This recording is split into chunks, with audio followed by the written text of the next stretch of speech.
Welcome to వార్తా 9 news. ముందుగా headlines చూద్దాం. మాగంటి సునీత కంటతడిపై రాజకీయ వేదికల్లో చర్చ వేడి. ప్రజల సానుభూతికి డ్రామాలు ఫలించవని పొన్నం వ్యాఖ్య. రాజకీయాల్లో కన్నీటి ప్రదర్శనలు ఇక పనికిరావని మంత్రి హెచ్చరిక.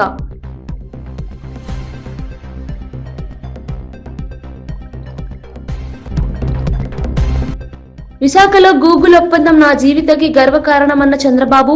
యువతకు 1000 ఉద్యోగాలు, గూగుల్ ఒప్పందం మైలురాయి నిలుస్తుందని వ్యాఖ్య. గూగుల్ అడుగుతో ఏపీ టెక్ రంగానికి నూతన ఊపు ఇస్తుందని వెల్లడి.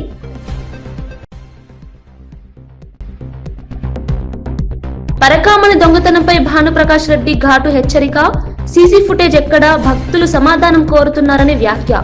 భక్తుల విశ్వాసం దెబ్బతీసే చర్యలపై తక్షణ చర్య డిమాండ్.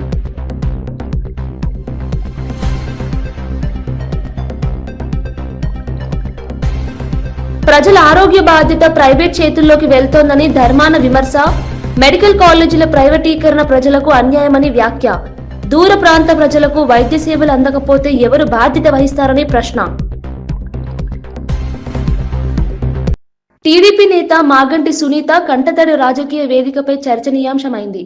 దీనిపై మంత్రి పొన్నం ప్రభాకర్ స్పందిస్తూ, ఎవరికైనా బాధ ఉండొచ్చు, కానీ ప్రజల సానుభూతి కోసం రాజకీయ వేదికలపై కన్నీరు కార్చడం సరికాదన్నారు. రాజకీయాల్లో భావోద్వేగాలకు చోటుండదని వ్యాఖ్యానించారు. ఈ డ్రామా అంతా సినిమాల్లో చూసినట్లుగా ఉందని విమర్శలు చేశారు. ప్రజలు ఇప్పుడు వివేకంతో వ్యవహరిస్తున్నారని, సానుభూతి కోసం ప్రదర్శనలు ఇక ఫలించవని పేర్కొన్నారు. పొన్నం వ్యాఖ్యలతో రాజకీయ వర్గాల్లో చర్చలు మళ్లీ రగిలాయి. ప్రసంగాల మధ్య కన్నీళ్లు పెట్టుకొని సానుభూతి ఓట్లు సంపాదించాలనే ప్రయత్నం చేస్తున్న కేటీఆర్, హరీష్ రావు, ఇతర టీఆర్ఎస్ నాయకులను కోరుతా ఉన్నారు. మీరు 10 సంవత్సరాలుగా జూబ్లీహిల్స్ చేసిన అభివృద్ధికి సంబంధించిన చర్చ రెడీ. ఆ అంశం చెప్పలేక కన్నీళ్లు పెట్టుకొని ఒకరు ఓదార్చుంటే ఈ డ్రామా అంతా కూడా సినిమాలో చూసినట్టు అనిపిస్తూ ఉంది. తప్పకుండా ఈ దెబ్బతోటి శాసనసభలో ఓడిపోయినటువంటి దానికి, తిరిగి పార్లమెంట్లో 0 సీట్లకు వచ్చిన దానికి, కంటోన్మెంట్ ఉప ఎన్నిక దెబ్బకు, జూబ్లీస్ దెబ్బకు గుయ్యం అనేటువంటి పరిస్థితి వాళ్ళు ఎదుర్కొంటారు. ఆ ఏడుపుల యొక్క ప్రక్రియ చూస్తుంటే ఆర్టిఫిషియల్ గా నువ్వు ఏడవాల్సిందే అని వీళ్ళు చెప్తున్నటువంటి అంతర్గతంగా కొంతమంది కార్యకర్తలు చెప్తున్నారు. అమ్మ నువ్వు ప్రతి డ్యాన్స్ ఏడవాలని ఆమె చెప్తుంటే కృత్రిమ ఏడుపు అనేటువంటిది మంచిది కాదు. ఆ సోదరి పట్ల మాకు సానుభూతి ఉన్నా, రాజకీయాలు సానుభూతి వేరు. ఆంధ్రప్రదేశ్ టెక్ రంగంలో కొత్త అధ్యాయం మొదలైందని మంత్రి నారా లోకేష్ అన్నారు. గూగుల్ క్లౌడ్ తో రాష్ట్ర ప్రభుత్వం ఒప్పందం చేసుకోవడం చారిత్రాత్మక ఘట్టమని పేర్కొన్నారు. డిజిటల్ ఇన్నోవేషన్, ఆర్టిఫిషియల్ ఇంటెలిజెన్స్ రంగాల్లో ఏపీ ముందంజల్లో ఉంటుందని తెలిపారు. గ్లోబల్ కంపెనీలతో కలిసి పనిచేయడం ద్వారా యువతకు కొత్త అవకాశాలు కలుగుతాయని అన్నారు. గూగుల్ వంటి సంస్థలు రాష్ట్ర అభివృద్ధికి మైలురాయిగా నిలుస్తాయని లోకేష్ పేర్కొన్నారు. ఏపీని టెక్నాలజీ హబ్ గా తీర్చిదిద్దేందుకు ప్రభుత్వం కృషి చేస్తోందని తెలిపారు. Senior ministers have given me clear guidance that we have to skill up.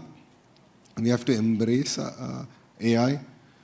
We have to look at revamping our curriculum, getting our youngsters ready for the next wave of opportunities. India has been the beneficiary of the IT education in the past. We have seen the Y2K revolution transform cities like Hyderabad and Bangalore. And now we're going to see that AI revolution transforming the next wave of cities, if I may. And that's where education plays a very, very important role. And the Honorable Chief Minister has always understood it. That's why education and IT is under one minister. And the idea is to marry these two and ensure that these result in tangible outcomes in the field level. CM Chandrababu మాట్లాడుతూ, Google విశాఖలో అడుగుపెట్టడం తన రాజకీయ జీవితంలో ఒక పెద్ద విజయమని పేర్కొన్నారు. గతంలో హైదరాబాద్ లో హైటెక్ సిటీని అభివృద్ధి చేసినట్లే ఇప్పుడు విశాఖని ఐటీ హబ్ గా తీర్చిదిద్దుతామని తెలిపారు. ఈ ఒప్పందం ఆంధ్రప్రదేశ్ టెక్ రంగానికి కొత్త ఊపుని ఇస్తుందని చెప్పారు. రాష్ట్ర యువతకు వేలాది ఉద్యోగ అవకాశాలు కలుగుతాయని ఆశాభావం వ్యక్తం చేశారు. భవిష్యత్తులో విశాఖను ప్రపంచ స్థాయి డిజిటల్ కేంద్రంగా తీర్చిదిద్దడం తమ లక్ష్యమని పేర్కొన్నారు. గూగుల్ పెట్టుబడులు రాష్ట్ర అభివృద్ధికి మైలురాయిగా నిలుస్తాయని అన్నారు. Google has come to Visakhapatnam. We are very happy.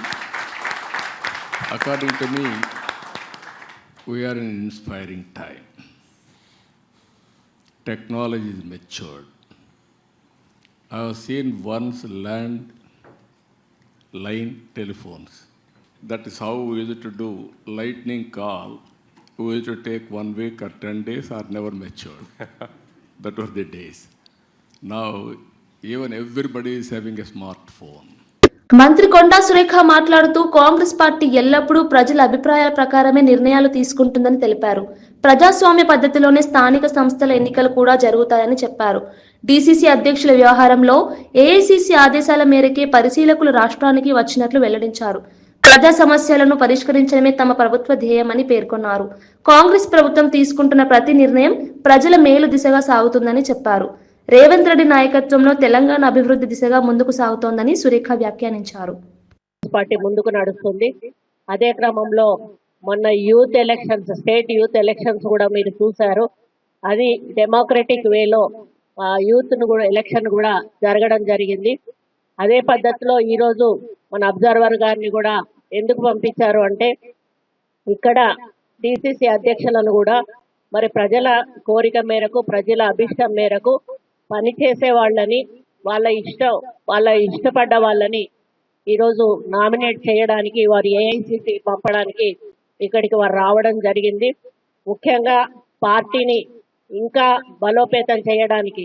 ఎందుకంటే ఇప్పుడు లోకల్ బాడీ ఎలక్షన్స్ ఉన్నాయి, రాబోయే కార్పొరేషన్ ఎలక్షన్స్ ఉన్నాయి. ఇవన్నీ కూడా జరగాలి. మళ్ళీ ఇంకా వాటిల్లో ఎక్కువ మెజారిటీతో మళ్ళీ గెలవాలి అంటే తప్పనిసరిగా గ్రాస్ రూట్ నుంచి కూడా కార్యకర్తలను మళ్ళీ వాళ్ళను ఉత్సాహపరుస్తూ ముందుకు నడిపించాల్సిన నాయకత్వం ఉండాల్సిన అవసరం ఉన్నది. ఇప్పటికే నాయన రాజేందర్ రెడ్డి గారు కానీ, స్వర్ణక్క కానీ, మరి వరంగల్లో ఇటు హన్మకొండ వాళ్ళ అధ్యక్షతన మంచి ఆర్గనైజేషన్ తోటి ముందుకెళ్తూ అందరినీ కూడా ఉత్సాహపరుస్తూ ముందుకు వెళ్తా ఉన్నారు. మరి మళ్ళీ ఇప్పుడు ఏఐసిసి ఆదేశాల మేరకు మళ్ళీ రిక్రూట్మెంట్ అనేది చెయ్యాలి అని ఆదేశించిన మేరకు వారు రావడం జరిగింది. జేసీ ప్రభాకర్ రెడ్డి, కమ్మ సంఘం నేత కాకల రంగనాథ్ల మధ్య వివాదం తీవ్రతరం అయింది. అసమ్మతి నేతలపై చర్యలు తప్పవని హెచ్చరించిన జేసీ ప్రభాకర్ రెడ్డి, కాకల రంగనాథ్ మరియు ఆయన సోదరులను టీడీపీ నుంచి సస్పెండ్ చేస్తున్నట్లు ప్రకటించారు. అయితే సస్పెండ్ చేసే అధికారం జేసీకి లేదని కాకల రంగనాథ్ ప్రతిస్పందించారు. ఈ వ్యాఖ్యలతో టీడీపీలో అంతర్గత కలహాలు బహిర్గతమయ్యాయి. జిల్లా స్థాయిలో నాయకత్వపరమైన విభేదాలు మరింత ముదురుతున్నాయి. రానున్న రోజుల్లో పార్టీ పరిస్థితిపై ఈ వివాదం ప్రభావం చూపే అవకాశం కనిపిస్తోంది.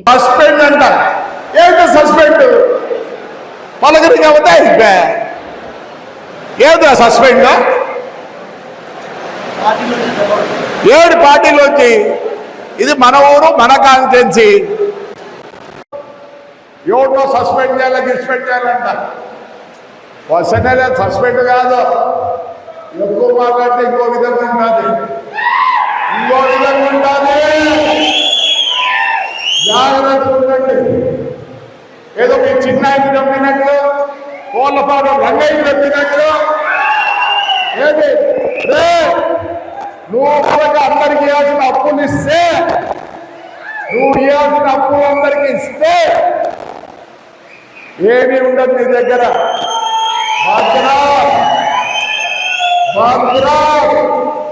మళ్ళీ చెప్తున్నా భద్రం. వ్యవసాయ మంత్రి Tummala Nageswara Rao national mission on edible oil seeds 2025-26 కార్యక్రమంలో భాగంగా ఉచిత వేరుశెనగ విత్తనాల పంపిణీని వీడియో కాన్ఫరెన్స్ ద్వారా ప్రారంభించారు. రాష్ట్ర వ్యాప్తంగా నాణ్యమైన విత్తనాలను 100% సబ్సిడీతో అందజేస్తున్నట్లు తెలిపారు. నూనె గింజల ఉత్పత్తి పెంపుతో రైతుల ఆదాయాన్ని పెంచడమే ప్రభుత్వ లక్ష్యమని చెప్పారు. తెలంగాణను నూనె గింజల ఉత్పత్తిలో స్వయం సమృద్ధి దిశగా తీసుకెళ్లేందుకు ప్రభుత్వం కట్టుతడి ఉందని మంత్రి పేర్కొన్నారు.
టీపీసీసీ ప్రధాన కార్యదర్శి గజ్జెల కాంతం మాట్లాడుతూ బీసీ వర్గాలకు న్యాయం చేయడం రాహుల్ గాంధీ కల అని పేర్కొన్నారు. ఆ లక్ష్యంతోనే కాంగ్రెస్ పార్టీ 42% రిజర్వేషన్ అమలు కోసం పోరాటం చేస్తోందని తెలిపారు. సామాజిక న్యాయం సాధించడమే తమ పార్టీ ప్రధాన ఉద్దేశమని అన్నారు. బీసీల హక్కుల కోసం కాంగ్రెస్ ఎప్పటి నుంచో కృషి చేస్తోందని గుర్తు చేశారు. రిజర్వేషన్ వ్యవస్థ ద్వారా వెనుకబడిన వర్గాలు సమాన అవకాశాలు పొందుతాయని పేర్కొన్నారు. రాహుల్ గాంధీ చూపించిన దిశలో తెలంగాణ కాంగ్రెస్ కట్టుబడి ముందుకు సాగుతుందని గజ్జెల కాంతం స్పష్టం చేశారు. అనే లక్ష్యంతో ముందుకు పోతున్నాడు. ఈ దేశంలో బీసీలు 60% బీసీలు ఉన్నారు. బీసీల జనాభా నిష్పత్తి ప్రకారము వాళ్లకు రిజర్వేషన్లు అమలు చేయాలనేటువంటి లక్ష్యంతో మా రాహుల్ గాంధీ గారు ముందుకు పోతున్నాడు. వీళ్ళు ఎస్సీల జనాభా నిష్పత్తి ప్రకారం వాళ్లకు రిజర్వేషన్లు కావాలి, ఎస్టీలకు జనాభా నిష్పత్తి ప్రకారం వాళ్లకు రిజర్వేషన్లు కావాలి, అగ్రవర్ణాల పేదలకు వాళ్ళ జనాభా నిష్పత్తి ప్రకారం వాళ్ళకు కూడా రిజర్వేషన్లు అమలవుతున్నాయి. అందులో భాగంగానే దేశంలో 60% బీసీలు ఉన్నారు కాబట్టి వాళ్ళ జనాభా నిష్పత్తి ప్రకారం వాళ్ళకు రిజర్వేషన్లు కావాలన్న లక్ష్యంతో దేశవ్యాప్తంగా మరి కులగణన జరగాలని చెప్పి రాహుల్ గాంధీ గారు పిలుపునివ్వడం జరిగింది. బీసీలకు న్యాయం జరగాలి, వాళ్ళ జనాభా నిష్పత్తి ప్రకారం రిజర్వేషన్లు అమలు చేయాలనే లక్ష్యంతో మరి రాహుల్ గాంధీ గారు ముందుకు పోతున్నారు. ఈలో రాష్ట్ర ముఖ్యమంత్రి రేవంత్ రెడ్డి గారు ఎస్సీలకు సామాజిక న్యాయం జరిగింది, ఇటు ఎస్టీలకు కూడా సామాజిక న్యాయం జరుగుతుంది. అందులో భాగంగానే బీసీలకు ఖచ్చితంగా మా ఆది నాయకత్వము, మా రాహుల్ గాంధీ గారు పిలుపు మేరకు, రాహుల్ గాంధీ గారి ఆదేశాల మేరకు తెలంగాణ రాష్ట్రంలో కూడా బీసీలకు ఖచ్చితంగా 42% రిజర్వేషన్లు ఇవ్వవలసిందని చెప్పి మరి రాహుల్ గాంధీ గారు ఆదేశాల మేరకే దీన్ని అమలు చేస్తున్నాడు. అయితే ఇక్కడ కులగణన ఏడించడం జరిగింది. మా ముఖ్యమంత్రి రేవంత్ రెడ్డి గారు కులగణన వేయించి మరి కమిషన్ వేయడం జరిగింది. కమిషన్ ద్వారా రిపోర్ట్ తెప్పించుకోవడం జరిగింది. అసెంబ్లీ తీర్మానం చేయడం జరిగింది. క్యాబినెట్ ఆమోదించడం జరిగింది. మరి దానికి సంబంధించిన జీవో కూడా తీయడం జరిగింది. ఇన్ని వేసి చివరకు గవర్నర్ గారికి కూడా పంపడం జరిగింది. కేంద్ర ప్రభుత్వానికి కూడా పంపడం జరిగింది. కేంద్ర ప్రభుత్వానికి కూడా 9వ షెడ్యూల్లో చేర్చి దీన్ని చట్టం చేయాలని చెప్పి కేంద్ర ప్రభుత్వానికి కూడా పంపడం జరిగింది. మరి ఇయర్లో ముఖ్యమంత్రి తెలంగాణ జాగృతి యూత్ ఫెడరేషన్ రాష్ట్ర జిల్లా నాయకులకు నియామక పత్రాలు అందజేసిన సందర్భంగా జాగృతి అధ్యక్షురాలు కల్వకుంట్ల కవిత ప్రసంగించారు. సమాజంలో మార్పు యువత ద్వారానే సాధ్యమవుతుందని పేర్కొన్నారు. ఏ మార్పు సాధించాలనుకున్నా యువత దాన్ని సాధించే వరకు వెనక్కి తగ్గదన్నారు. తెలంగాణ ఉద్యమం, స్వాతంత్ర ఉద్యమం రెండింటిలోనూ యువత కీలక పాత్ర పోషించిందని గుర్తు చేశారు. కొత్తగా బాధ్యతలు చేపట్టిన నాయకులు మంచి పేరు తెచ్చుకునేలా ప్రజల కోసం పనిచేయాలని సూచించారు. తెలంగాణలో ఆదర్శ సమాజం నెలకొల్పడంలో యువత ప్రాముఖ్యతను కవిత నొక్కి చెప్పారు. తెలంగాణ ఉద్యమం సక్సెస్ అయినా, ఆనాడు ఇండియాకి స్వాతంత్రం కోసం పోరాటం చేసిన ఇండిపెండెన్స్ మూవ్మెంట్ సక్సెస్ అయినా యువత పాత్ర లేని సమాజంలో ఎప్పుడు కూడా మార్పు రాలేదు. సో ఫ్యూచర్ లో కూడా తెలంగాణలో ఖచ్చితంగా ఒక మంచి సమాజాన్ని మనం స్థాపించాలనుకుంటున్నాం. అందరికీ మంచి ఫలితాలు వచ్చే విధంగా సమాజాన్ని స్థాపించాలనుకుంటున్నాం. దాంట్లో యూత్ అందరి పార్టిసిపేషన్ కూడా ఉండే విధంగా అన్ని జిల్లాల నుంచి తరలి వచ్చిన మీ అందరికీ కూడా మనస్ఫూర్తిగా నమస్కారం తెలియజేస్తున్నాం. మరి ఇచ్చినటువంటి బాధ్యతని కష్టపడి చక్కగా పనిచేయాలని, జాగృతి సంస్థకు తెలంగాణ రాష్ట్రానికి మంచి పేరు తెచ్చే విధంగా పనిచేయాలని కూడా మీ అందరినీ రిక్వెస్ట్ చేస్తున్నాం. Thank you. జై తెలంగాణ, జై జాగృతి.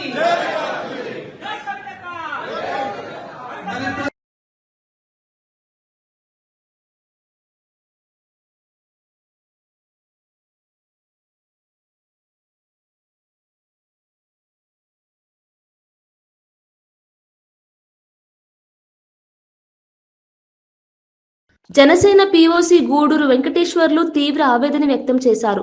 కూటమి అధికారంలోకి వచ్చినా తమ నేతలపై సక్సెస్ సాధింపు చర్యలు ఆగలేదని ఆరోపించారు. టీడీపీ ఎమ్మెల్యే బొజ్జల వెంకట్ సుధీర్ రెడ్డిని వెంటనే సస్పెండ్ చేయాలని డిమాండ్ చేశారు.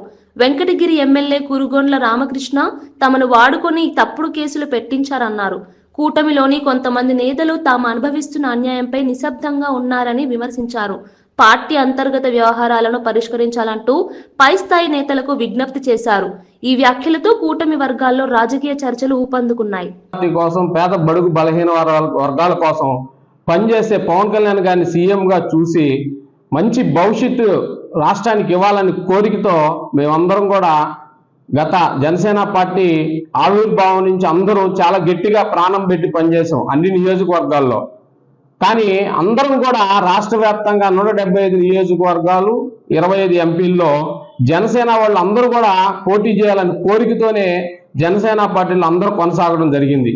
కానీ ఎత్తులు పొత్తుల్లో కొన్ని కారణాల వల్ల కళ్యాణ్ గారు తెలుగుదేశం పార్టీతో పొత్తు పెట్టుకున్నా ప్రాణం బట్టి తెలుగుదేశం పార్టీకి మేము చాలా గట్టిగా పనిచేసాం. ఎందుకంటే ప్రతిపక్షంలో వైసీపీ ఉన్నప్పుడు ప్రతిపక్షంలో తెలుగుదేశం పాత్ర ఎక్కడా పోషించాల. ఎందుకంటే వెంకటగిరిలో మీరు ఉండే మీడియాలు యూట్యూబ్లు ఏవైనా చూసుకోండి, ఎవరు ఎక్కువగా ఆ రోజుల్లో స్పందించి మాట్లాడారు పార్టీకి అని అంటే ఒక జనసేననే ఎక్కువ కనపడుతుంది. ఎందుకంటే ఆ విధంగా వైసీపీ మీద ఆ పరిపాలన వస్తే మళ్ళా రాష్ట్రం అధోగతి పాలైపోద్దని చెప్పి ఉద్దేశంతో మాకు నచ్చినా నచ్చకపోయినా మా నాయకుడు అధినాయకుడు ఒక గౌరవిస్తూ మాటను గౌరవిస్తూ మేము జనసేన పార్టీ తెలుగుదేశానికి చాలా అండగా పనిచేయడం జరిగింది. కానీ ఎప్పుడైతే అధికారంలోకి వచ్చిందో ఫస్ట్ నుంచి పనిచేసిన మమ్మల్ని అందరికీ ఎలక్షన్ టైంలో మమ్మల్ని పక్కన పెట్టుకొని ఎలక్షన్ అయిపోయిన తర్వాత రాష్ట్ర వ్యాప్తంగా జనసేన సెకండ్ క్యాడర్ ఏదైతే ఉందో ఫస్ట్ క్యాడర్ ఏదైతే ఉందో వాళ్ళందరినీ చాలా రకాలుగా ఇబ్బందులకు గురి చేస్తున్నారు. ఎందుకంటే ఒక కాళాస్త్రి విషయమే తీసుకోండి, వాళ్ళు అమెరికాలో సాఫ్ట్వేర్ జాబ్ చేసుకుంటూ పవన్ కళ్యాణ్ గారి భావజాలం నచ్చి జనసేన పార్టీలోకి వస్తే ఒక ఎమ్మెల్యే బొజ్జల సుధీర్ రెడ్డి గారు ఆ విధంగా ప్రవర్తించడం చాలా దారుణమైన విషయం. అదేవిధంగా వెంకటగిరిలో కూడా అదే పరిస్థితి. జనసేన అంటే గూడూరు వెంకటేశ్వర్లు అంటే జనసేన అనే ఇదిలో మేము కూడా టికెట్ రేస్లో ఉన్నాం. కానీ ఏదో ఏ రోజు నువ్వు ప్రతిపక్ష పాత్ర పోషించిన వాళ్ళు ఒక కమ్యూనిటీ పరంగా నీకు టికెట్ కేటాయించి ఉండొచ్చు, మేము దానికి మాజీ మంత్రి ధర్మాన ప్రసాదరావు ప్రభుత్వం ప్రజల విద్య ఆరోగ్య బాధ్యతలను ప్రైవేట్ చేతుల్లోకి వదిలేస్తోందని తీవ్రంగా విమర్శించారు. మెడికల్ కాలేజీలను ప్రైవేటు సంస్థలకు అప్పగించడం ప్రజలపై అన్యాయమన్నారు. మెడికల్ కాలేజ్ అంటే కేవలం కాలేజ్ కాదు, ఆసుపత్రి కూడా అని గుర్తు చేశారు. దూర ప్రాంతాల ప్రజలు ఆరోగ్య సేవలు పొందే అవకాశాలను ప్రభుత్వం తగ్గిస్తోందని ఆవేదన వ్యక్తం చేశారు. ప్రజల నుండి పన్నులు వసూలు చేసే ప్రభుత్వమే ఆరోగ్య సేవల బాధ్యత తీసుకోవాలని అన్నారు. ప్రజల సంక్షేమం కంటే వ్యాపార ప్రయోజనాలను ప్రాధాన్యమిస్తున్న ఈ విధానం సరికాదని ధర్మాన విమర్శించారు. కొన్ని బోధనాసుపత్రులు, కొన్ని హాస్పిటల్స్, వైద్యం అంతా ప్రైవేట్ పరం చేసేటువంటి నిర్ణయం తీసుకున్నారు. ఇది రాజ్యాంగ విరుద్ధమైంది. రెండవది, మనలాంటి ఆర్థిక స్థితిగతులు కలిగినటువంటి ప్రజలకు చాలా పెద్ద భారమైనటువంటి నిర్ణయం అని ఈ సందర్భంగా మనం చేస్తున్నాం. గడిచిన కొన్ని రోజులుగా రాష్ట్రం అంతా ఈ చర్చ నడుస్తూ ఉంది. విద్యార్థుల్లోనూ తల్లిదండ్రుల్లోనూ గట్టిగా పనిచేసినాయి, నిలబడగలిసినాయి, ప్రజల తరఫున భరోసా ఇవ్వగలిసినాయి.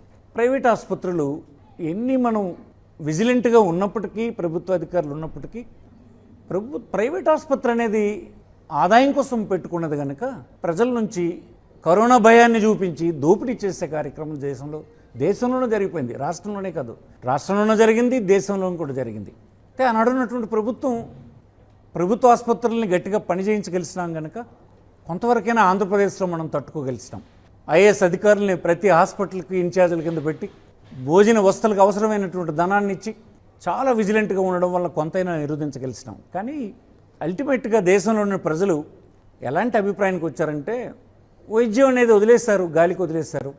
ప్రజల ఆరోగ్యం అనేది కాన్స్టిట్యూషనల్ రైట్, ఇది నీ విధి, నీ అత్యంత ప్రాథమికమైనటువంటి నీ తాలూకు బాధ్యతల్లో ఇదొక బాధ్యత. ప్రజల తాలూకా ఆరోగ్యాన్ని కాపాడడం అనేది నీ బాధ్యత. అది చేయలేకపోతే మరి ప్రభుత్వాలు ఎందుకు? మిగతావన్నీ మీరు చేస్తారా లేదా అనేది సెకండరీ.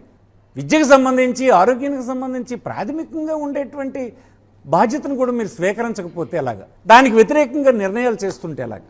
50% సీట్స్ 15,000 రూపాయల ఫీజుతో విద్యార్థి చదువుకునేటట్టుగా, అదే 35% కోటా సీట్లు 15 లక్షల ఫీజు చెల్లించేటట్టుగా మధ్యతరగతికి, ఎన్ఆర్ఐ కోటా కింద ఉన్నటువంటి 15%వి 20 లక్షలు చెల్లించేటట్టుగా, హాస్పిటల్ మెయింటెనెన్స్కి ఇబ్బంది లేకుండా ఆ ప్రాంతంలో ఉండేటువంటి ప్రజలకు వైద్యం అందుబాటులో వచ్చేటట్టుగా ఒక విశాలమైన ప్రయోజనాన్ని ఆశించి ఈ హాస్పిటల్ని రూపకల్పన చేయడం జరిగింది.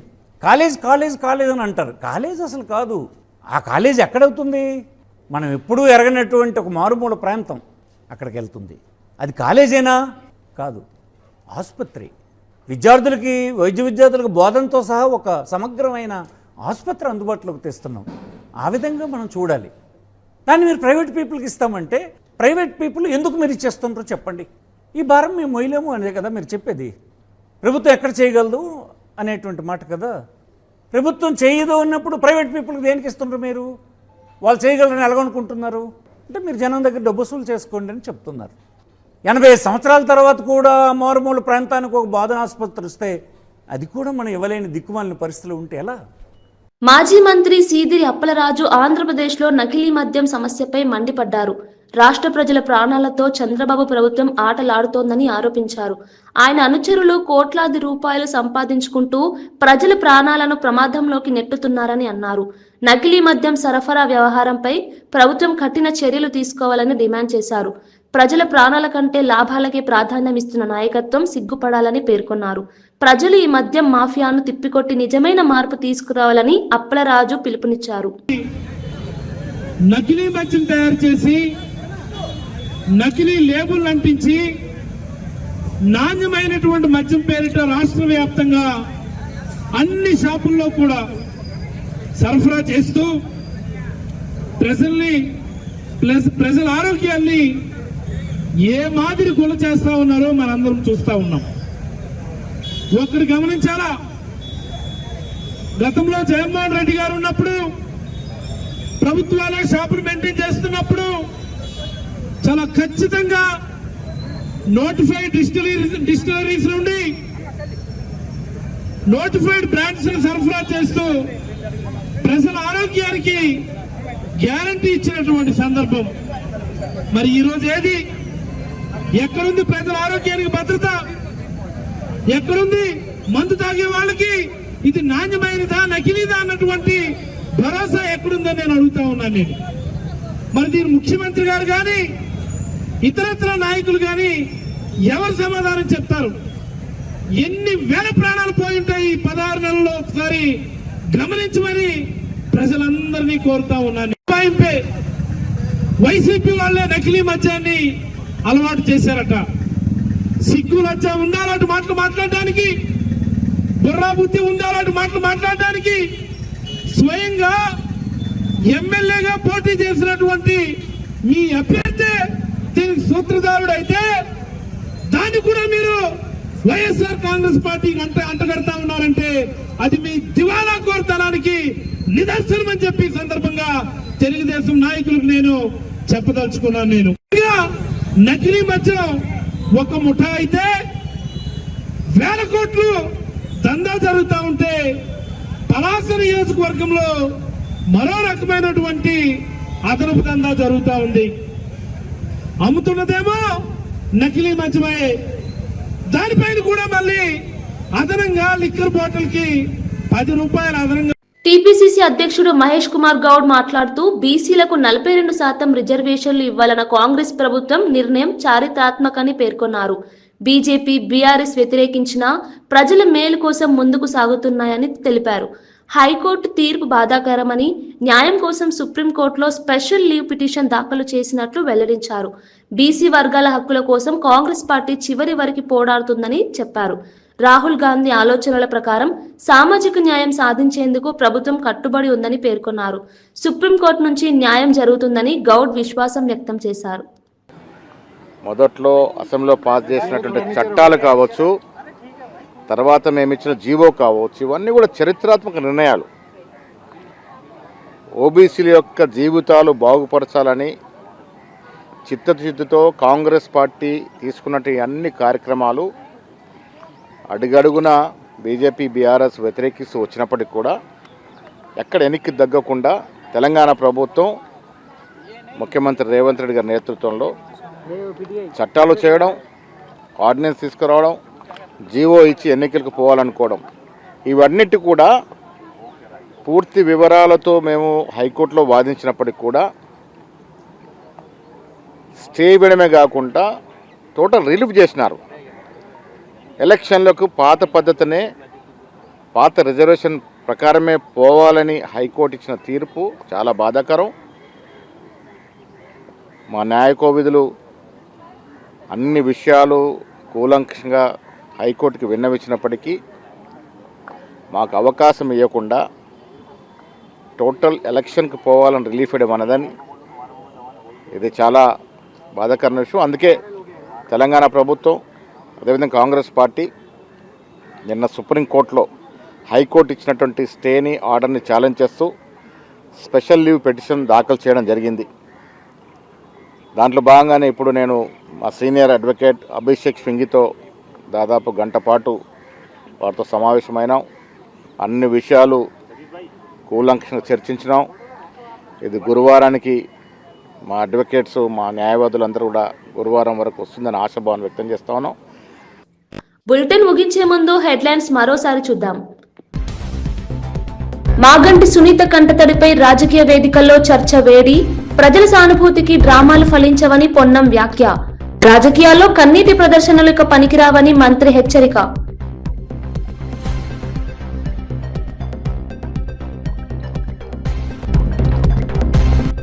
విశాఖలో గూగుల్ ఒప్పందం నా జీవితకి గర్వకారణమన్న చంద్రబాబు, యువతకు 1000 ఉద్యోగాలు, గూగుల్ ఒప్పందం మైలురాయి నిలుస్తుందని వ్యాఖ్య. గూగుల్ అడుగుతో ఏపీ టెక్ రంగానికి నూతన ఊపు ఇస్తుందని వెల్లడి.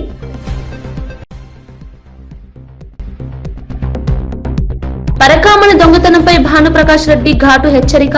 సీసీ ఫుటేజ్ ఎక్కడా, భక్తులు సమాధానం కోరుతున్నారని వ్యాఖ్య. భక్తుల విశ్వాసం దెబ్బతీసే చర్యలపై తక్షణ చర్య డిమాండ్.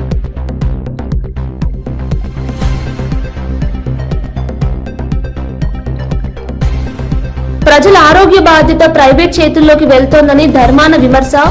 మెడికల్ కాలేజీల ప్రైవేటీకరణ ప్రజలకు అన్యాయమని వ్యాఖ్య. దూర ప్రాంత ప్రజలకు వైద్య సేవలు అందకపోతే ఎవరు బాధ్యత వహిస్తారని ప్రశ్న. ఇవి బులెటిన్ విశేషాలు. చూస్తూనే ఉండండి వార్తా 9 న్యూస్.